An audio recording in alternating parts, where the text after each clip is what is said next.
This is John Gilroy from the Constellations Podcast. In the next 30 minutes, you will hear David Witkowski, member of the IEEE Future Networks Technical Committee, show you what the future holds for combining satellites with terrestrial networks. Welcome to Constellations, the podcast from Kratos, where industry leaders share their thoughts and experience on the future of space business, policy, and opportunity. If you like Constellations, please support us by giving a rating and review on iTunes. And don't forget to share this podcast online to help our community grow. Welcome to Constellations, the podcast from Kratos. My name is John Gilroy, and I'll be your moderator. Today, we will be talking to IEEE senior member David Witkowski, who serves as the co-chair for the deployment working group at the IEEE Future Networks Technical Committee. David and I will be having a conversation focused on LEO satellites and space-based networking infrastructure. So Dave, we're going to jump right in here, buddy. Can you tell us the purpose for the IEEE working group that you co-chair? Thanks, John, for the opportunity to be here today. Yeah, the Future Networks Technical Community is a group that was formed to look at, essentially it's a group of futurists who exist within the IEEE structure. So what we do is we look at the questions of where will things go down the road? How will things evolve and how might they evolve? And take into account all of those options and try to put some effectively a roadmap into the future direction for communications technology within satellite, cellular, Wi-Fi, all those things. And then later on, the standards groups will solidify those into actual standards that can be implemented by vendors. Yeah, it's almost like a time machine back 25 years with the Wi-Fi consortium and people in Paris and trying to figure this thing out. And no one knew what the standard was going to be. Yeah. And then they kind of got it. And the same thing, you just described what happened, didn't you? Well, and the Wi-Fi is an IEEE standard. 802.11 is an IEEE standard. So yes, that's probably most people aren't familiar with the IEEE, but they are certainly familiar with Wi-Fi, and they may not realize that Wi-Fi or the IEEE touches their lives every day. I remember 25 years ago with all those debates and throwing chairs and screaming about standards, and it was quite a battle. Anyway, so the IEEE, why are they interested in LEO satellites? Aren't they doing stuff on the ground? Come on now. Well, certainly, I mean, as the communications ecosystem evolves, there are a number of different technologies that will connect people to the internet, and satellite is one of those. As we've seen over the years, there have been many attempts to use satellites for broadband communications. Prior to the past few years, they've not really, no pun intended, gotten off the ground. But that being said, they have, satellite has always been one of the things that we believed would be in the mix. Of course, as Starlink has been very successful in moving their network forward, and probably the most successful to date, that is actually financially approachable for the average, at least not the average user, but perhaps the upside of average user. It is likely going to be in the mix. And as the third generation partnership project, which is the group that sets the standards for things like LTE for the 4G network, for new radio for the 5G network, they are considering satellite in the development of future releases of the 3GPP standard. And let's go, you brought it up, 5G, the incorporation of a satellite segment into this 5G ecosystem, it's been gaining momentum here. So especially with the advent of LEO and constellations such as Starlink and OneWeb. So do you think this momentum will help close what some are calling this digital divide?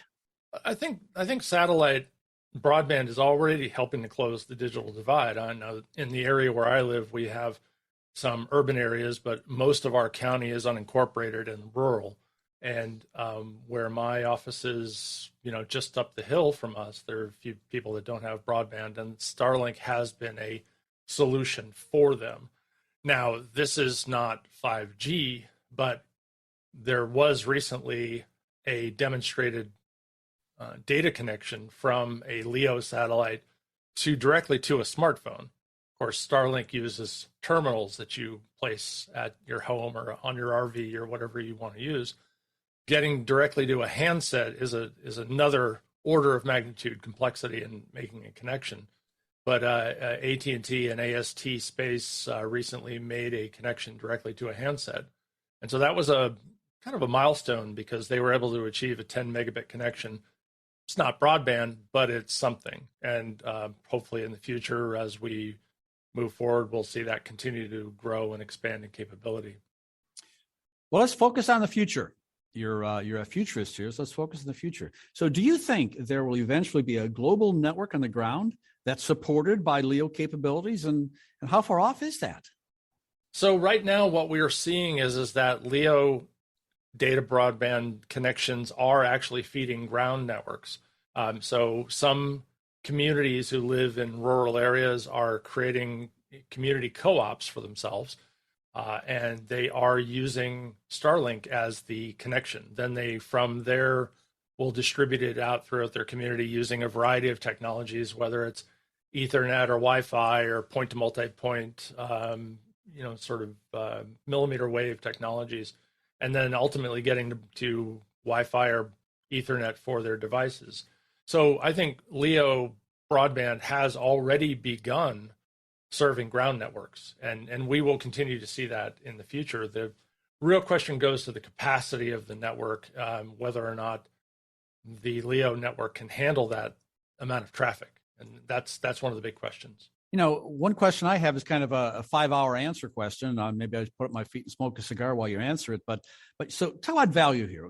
So what is the real value of using a satellite communication network, and what's the importance of reaching people in rural California, Alaska, or rural Ethiopia? Yeah, broadband is certainly a thing that is a daily. It's a requirement for life in the 21st century, right? It's just as important as electricity, gas, water, sanitation. I call it the fifth utility. It is a thing that you really would have a hard time getting by without, and people who don't have it struggle. So for people who live in rural areas, it is critically important, as we are seeing a lot of housing crisis in California and other areas of the country. You see people moving out into the country.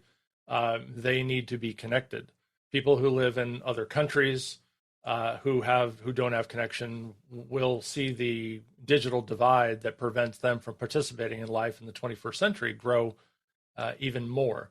So there is a lot of value in bringing broadband to those locations, and it is easier to do so with a satellite network than it is to do it with terrestrial networks, because just simply the construction cost, not to mention the permitting, the environmental impact reports. If you're going to run fiber in a trench along the ground out in the woods, you might have concerns about impacting a habitat of an endangered species, or you might have to put up poles where poles don't exist, and that takes money and time and effort.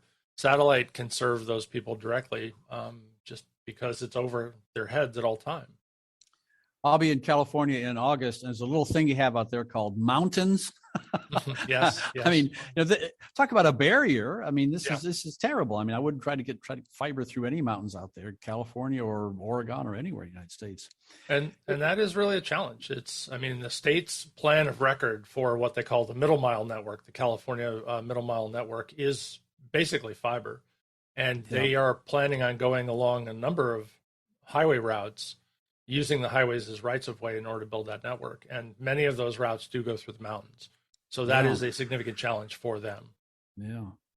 In the satellite community, there's a lot of talk about something called a seamless network, where users can roam from terrestrial to satellite without batting an eye, So are there standards your team is working on to make this vision a reality? So our team is not working on standards. We are not a standards group. We're a futurist group. But we are setting the groundwork for the discussion around which standards will be formed. So primarily those discussions are occurring in two places. One, I mentioned earlier, the 3G Partnership Project, which is on the cellular side. So they are beginning to look at the question of 5G as a support for direct from space to ground communications. Then on the Wi-Fi side, we have the 802.11 standard, and that then turns into an enhancement of that standard, primarily to support what's known as offload. So as some of your users may have, for example, used Wi-Fi calling, if you're on a Wi-Fi network, you have a bad cellular connection, you can now make a phone call using a Wi-Fi connection. Roaming, if you will occur from the cellular network to the Wi-Fi network to the using a standard that's out called Hotspot 2.0 or Passport 2.0. And what we're seeing, and some of the networks that I actually run myself, not through IEEE, but through my company, we implement offload in those networks so that, for example, if the employee of a tech company in Silicon Valley goes into the building, they don't even have to attach to the Wi-Fi network, but their carrier will allow them to roam onto the Wi-Fi network, and that is supported by those advanced Wi-Fi standards.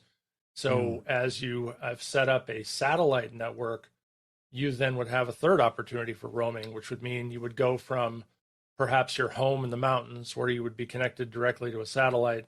As you came down into the city, you would then connect to the terrestrial cellular network. As you arrived at your office, you would connect to the Wi-Fi. And if everything goes according to plan, you'll be able to hold a call through those transitions and not even notice that anything has changed. Well, I guess if we're going to talk about networks, I guess we got to talk about mobile network operators.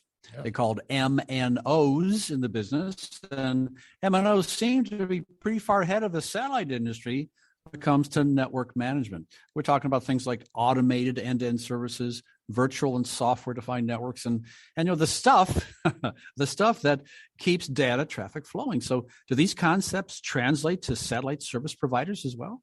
They do, but with certain limitations.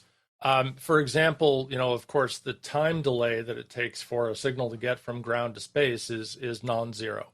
On a terrestrial network, you notice delay primarily because of the processing of the network and the equipment dealing with the data that is as it transits. In satellite, you have to wait for that signal to make it to space and back. And so there is a delay because the speed of light is finite. It's fast, but it's finite. And so that creates issues with, latency in the network. And that, of course, can appear in a variety of different ways, not the least of which would be if you were on a phone call or a webinar, a Zoom call or Teams or something like that. You would probably notice a delay that you would not get if you were on your home network. So it does translate to a mobile network operator paradigm does translate to a certain extent, but with the caveat that we will have to be aware of the delay that could occur in the network. For your older listeners, right, they may remember when you would make a transatlantic telephone call years ago, and you call your grandmother in Poland and say, "How are you?" And then 2 seconds later, you would hear her say, "Oh, I'm great. Good to hear from you." Now, it took time for that because that was a satellite-based phone system. So we have, of course, that was geosynchronous satellite, but the same concept applies. When you said speed of light, I was reflecting on the interview I did with a guy named Vince Cerf. Oh, yeah. And sure. He was working on deep space internet. Yeah. I said, "Well, Vint, what's the biggest challenge you have with deep space internet?" He says, "Well, the speed of light's too slow." Yeah. That's Vint. Yeah, that's what a physicist would say too. I would not even attempt to make that statement, but wow, it's too much. Yeah. In my world of cloud computing and technology, scalability always comes into discussion. So, what about scalability and LEOs? Is there a challenge there? There certainly is. I mean, with regards to just, for example, the issue of managing the satellite constellation, dealing with deorbiting, where you need to move a platform out of orbit because it has failed. The space debris, of course, can be an issue if you don't deorbit. So you have space seems very vast, but it is actually in orbit. There's quite a bit of debris that's already there. So scalability is an issue. Really, when it comes to satellite, I think that the challenge that you have is, of course, the cost of getting to orbit, the launch platforms. Of course, SpaceX is making a lot of inroads in that. I from where I live, I can see Vandenberg launches, and so when it's not foggy, I can see. In fact, last night there was a Vandenberg launch of SpaceX or Starlink satellites. So I watched that last night, just around midnight. They sent up, I think, 42 more, and I always like to watch the launches because I'm a space geek. But then the issue of it really gets down to this question of, when you launch a satellite, you're really frozen in time. There's no way for me to send a technician and a truck up to space and upgrade a satellite. It doesn't work that way. We don't have an orbital repair platform anymore because we've closed down the shuttle program. It probably wouldn't have been viable to do that at scale anyway. But the bottom line is when you launch a satellite, you're really taking a snapshot in time, and it is frozen at that point. There's very little that you can do to upgrade that satellite, absent of some software changes. But if you evolve to a new standard, you add, 6G comes into the mix. Well, guess what? All that 5G satellite up there now has to be either end of life, or it's just going to continue to be 5G until the satellite fails. So scalability is an issue, but I think also keeping up with the pace of technology is probably one of the biggest headwinds that a satellite constellation faces. The Constellations Podcast was launched back in 2017. It was a small step for man, but a giant leap for podcasting. Today, thousands of people from all over the world listen to Constellations, and thanks to you, we've grown into more than just a podcast. Sign up for the Constellation newsletter to receive articles on current industry issues, podcast summaries, and contributed blog posts at constellationspodcast.com. When we started this podcast 4 or 5 years ago, I never thought we'd include Apple in discussion, but I'm afraid we got to include Apple here because they have their tentacles reach everywhere, So do you think there'll be a role for direct-to-device communications in the future? Has Apple proved this out, and what are the limitations inherent in this concept? So Apple's implementation of direct-to-device is really limited to sort of emergency text messaging, and it's a pretty bandwidth-limited system. You are able to send a text message to a satellite. It takes a while for it to go through. You can't send photos. You can't send videos. It's not multimedia. It's really help, here I am. And that is good for what it's intended for. Direct-to-device is really proved out more by the AT&T AST test recently, which was a 4G test that was able to get a 10 megabit connection down to it was a Samsung Galaxy device. So that was pretty compelling because, again, while 10 megabits is not broadband, at least you would have some multimedia capability. The biggest problem that you get into with that at scale is the ability of the network to deal with large numbers of users. When you're connected to a cell site and you're in an area, there are a certain number of people that are all contending for access to that site. We'll multiply that by several orders of magnitude when you talk about space, because that satellite orbiting over the Bay Area or New York or Chicago or a major metro area potentially sees tens of thousands, if not hundreds of thousands of users simultaneously. All of those devices trying to talk to it at the same time. How do you separate out all of those individual data streams into something that can be coherently dealt with and managed is the biggest challenge that satellite network faces in terms of scalability on the communication side. Because, you can imagine you were announcing something huge like, aliens have landed, we've made contact with another species. And then you say to the audience, do you have any questions? And 10,000 reporters are yelling back at you for questions. Yeah. Well, you wouldn't be able to do right. That's kind of what a satellite experiences in the course of its daily life is constantly dealing with that, what an engineer would call uplink management, uplink contention. And that's the biggest thing that I think we deal with in that regard. I think if you watch spy movies from, 2005 or 2000, you always see people in boats with their satellite phone, Sure. and I guess satellite phones in the past, they were expensive. And so is there a way to bring this cost of communication down? Well, I think they are bringing it down. I mean, certainly, Starlink, again, is not cheap, but it's certainly cheaper than Iridium, Globalstar, or whatever we had in the past, where you were paying a few dollars a minute for a phone call. Your younger users probably don't even have a concept of paying per minute, right? But we remember toll calls and we remember long distance. And so, yes, so satellites are at least in the past were like that. Now I think as you scale the network up, you can begin to move in that direction of it being, lower cost. But right now, of course, what a Starlink subscription is north of $100 a month US.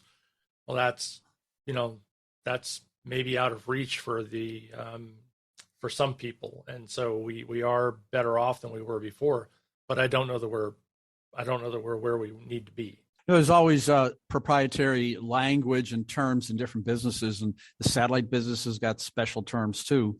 And there's a concept called fixed wireless access. And how does that interact with 5G anyway? Yeah, well, fixed wireless access is really one of the, what they call the last mile delivery methods, which is able to connect a home without physical infrastructure. So 5G fixed wireless access. There are also systems like Facebook's Teragraph system, which uses 60 gigahertz networks.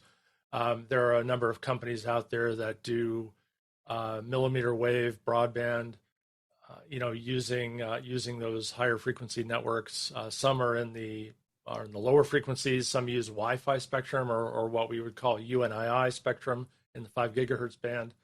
And so as fixed wireless access is a way to get people onto the network without having to put wires to their house, it's notable that one of the people in our group at the IEEE is a professor in Sweden, and he has talked about how in Northern Europe they are moving away from fiber as a fixed delivery method because of the costs, because of the complexity. They prefer to use wireless because it is quicker and easier to deploy, less environmentally impactful. But of course, there are trade-offs there that have to be dealt with in terms of the network's stability. Fiber is a great technology. It is very symmetrical and it's very, very stable, but it is very expensive to deploy. Is that guy teaching Uppsala? I know people who teach there. That's no. He's at a university in Oslo. I'd have to remember exactly which university he is, but but he talked recently about how, because it's interesting when you look at the United States, like there's a big love of fiber in the U.S. Well, I think we have a fiber-centric mindset here, We do. We absolutely and we talked about it earlier with going through the mountains. And so I guess that's the plan for connecting the underserved locations in the country. I guess it's a great if you're in a city, it's a great medium, but it seems like, I don't know, it seems to wireless does. Maybe we agree with the Swedish guy and say, yeah, it's cheaper and more efficient. Is there anything else that maybe is outside of fiber besides wire? I don't know what else it'd be. Well, I mean, we're a solution to the connectivity problem is going to require all technologies that are available to us, and it depends upon where you are. We often get, my company often gets queries from, for example, cities, county governments that say, well, what is the solution to solving the digital divide? There is no the solution. There are solutions, and they must be engineered. So you have to think about, well, where are you trying to go? Are you trying to go over distance? Is it foggy? Does it rain a lot? What is the environment that you're in? Because, I mean, you could use things like there's fixed wireless access. There's also fixed optical access. And so that, in fact, Vint, you mentioned Vint. He emailed me a couple of years ago because they were working on some technology at Google that was using a laser to build a network. And it was technology that was originally used for the Loon network, if you remember Loon, the balloon satellites. I remember the balloons. Satellites, but they were sort of, high altitude. And they were using an optical network on those. And they wanted to see if they could repurpose that optical technology for something else. And as the query was, did I see any opportunity for that? There were some cases where I thought it could be useful, but there were other cases where it was inappropriate. Recently I was working with a client that we just needed to get a data link across a parking lot. They didn't want to dig up the parking lot because they had just resurfaced it. So we just put in a 60 gigahertz point-to-point link across the parking lot between the two buildings, and it's been very stable. Bang, bang. Works. Yeah. Now, had we had a chance to run fiber, I would have said put conduit in the ground and run fiber through it. So what is the solution? The answer is there are solutions, and we will have to engineer it to suit the problem that we're trying to solve. In my simple mind, I want one answer, David. Just one answer. But there's no one solution for everyone, is there? I don't want to sound like a lawyer. I don't want to accuse you of being a lawyer, but I guess it depends, huh? Look, you're not going to take your Mazda Miata to Home Depot to buy wood, right? And you're not going to enter a road race with your Ford F-250 pickup truck. I mean, we have vehicles that serve different needs and different purposes in our lives. Likewise, your mountain bike might be great, but it isn't going to win a road race. And your fixed pedal, what do they call it, the velodrome bike isn't going to go bouncing around up in the hills.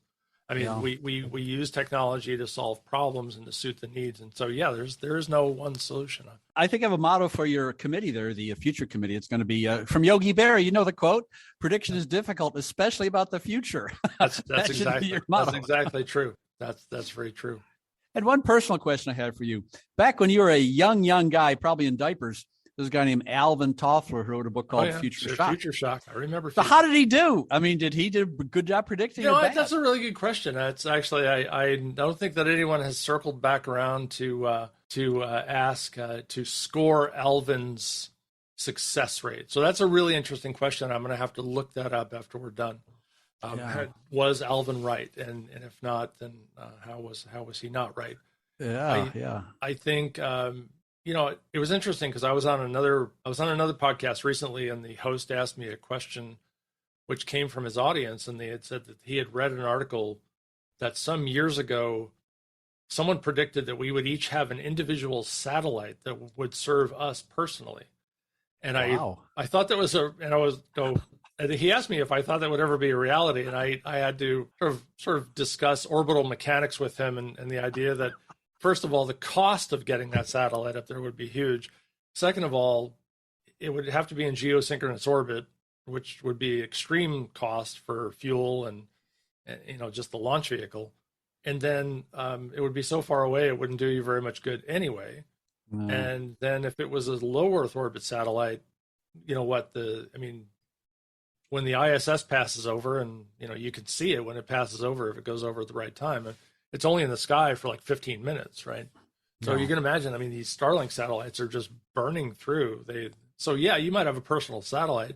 It might be overhead for 10 minutes a day, but I guess if that serves a need for you, then that's fine. But I don't think that prediction played out very well. I don't think that was one of Alvin's predictions, by the way. I just thought it was very interesting that it was one of those sort of 1960s era, like Popular Science articles. Somebody decided that we were all going to have personal satellites, and somebody took that to heart. Well, David, this technology is changing so fast. It's difficult to understand the options for overcoming this digital divide. But I think you've given our listeners at least some options to consider in what's going to happen down the pike. I'd like to thank our guest, IEEE senior member David Witkowski, who serves as the co-chair for the deployment working group at IEEE Future Networks Technical Community. Thanks, David. Thank you for having me, John. Thanks for listening to Constellations, the podcast from Kratos. If you like this interview, please subscribe, tell a friend, and give us a review.